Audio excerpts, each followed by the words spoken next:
Assalamualaikum warahmatullahi wabarakatuh. Pada kesempatan kali ini, saya akan membahas sejarah singkat bagaimana Islam masuk ke wilayah yang sekarang kita kenal sebagai Turki. Mulai dari masa suku Turki Seljuk, penaklukan Konstantinopel, sampai kejayaan Kesultanan Utsmaniyah yang sangat berpengaruh dalam sejarah dunia Islam.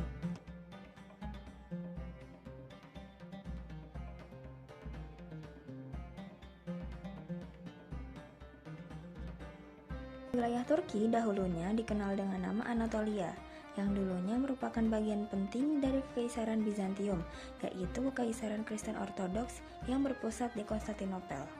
Masuknya Islam ke Anatolia terjadi sekitar abad ke-11 melalui migrasi dan ekspansi suku bangsa Turki, terutama suku Seljuk. Salah satu peristiwa pentingnya adalah pertempuran Manzikert yang terjadi pada tahun 1071. Dalam pertempuran ini, pasukan Seljuk berhasil mengalahkan pasukan Bizantium, yang membuat jalan bagi semakin banyak orang Turki Muslim untuk bermigrasi dan menetap di Anatolia.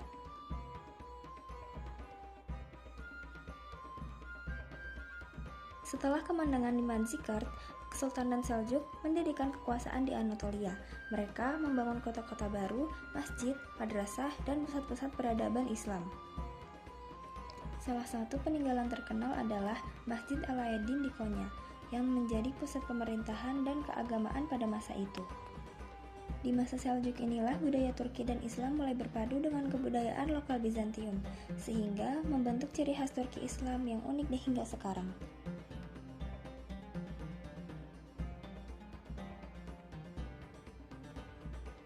Ketika kekuasaan Seljuk mulai melemah pada abad ke-13, muncul berbagai kerajaan kecil di Anatolia, salah satunya yang dipimpin oleh Osman I. Dari nama Osman inilah muncul istilah Ottoman, atau dalam bahasa Indonesianya Kesultanan Utsmaniyah. Akhirnya Osman I dan penerusnya mulai memperluas wilayahnya dengan menaklukkan daerah-daerah sekitar. Puncak pentingnya adalah pada masa Sultan Muhammad Al-Fatih atau sering disebut juga Sultan Mehmed II. Pada tahun 1453, Sultan Mehmed II berhasil menaklukkan Konstantinopel, ibu kota Bizantium, dan menjadikannya sebagai pusat kekuasaan Islam. Sejak saat itu, Konstantinopel berganti nama menjadi Istanbul dan menjadi salah satu kota terpenting di dunia Islam.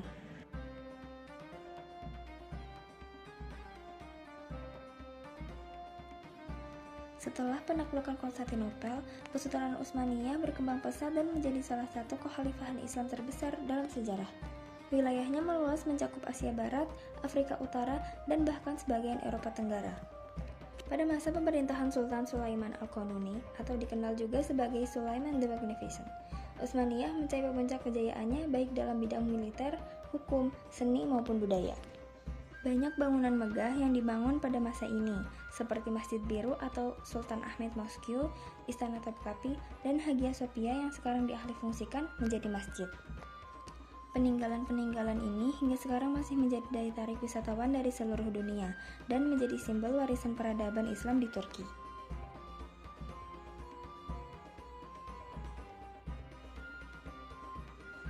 Meskipun Kesultanan Utsmaniyah akhirnya runtuh pada awal abad ke-20 dan Turki berubah menjadi negara republik sekuler, Islam tetap menjadi agama mayoritas di negara ini.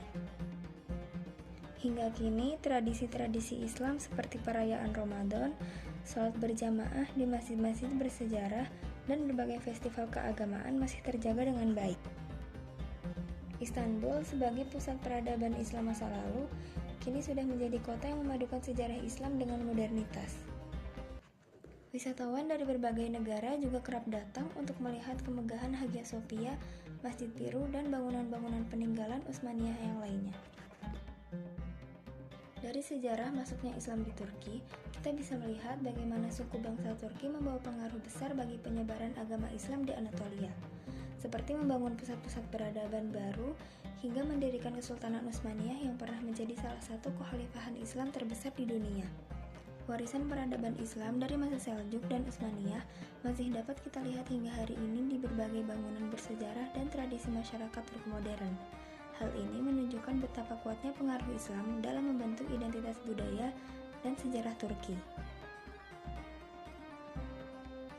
Itulah sedikit rangkuman tentang bagaimana Islam masuk dan berkembang di wilayah Turki. Semoga video ini dapat bermanfaat dan menambah wawasan wawasan kita semua tentang sejarah peradaban Islam. Terima kasih sudah menonton. Wassalamualaikum warahmatullahi wabarakatuh.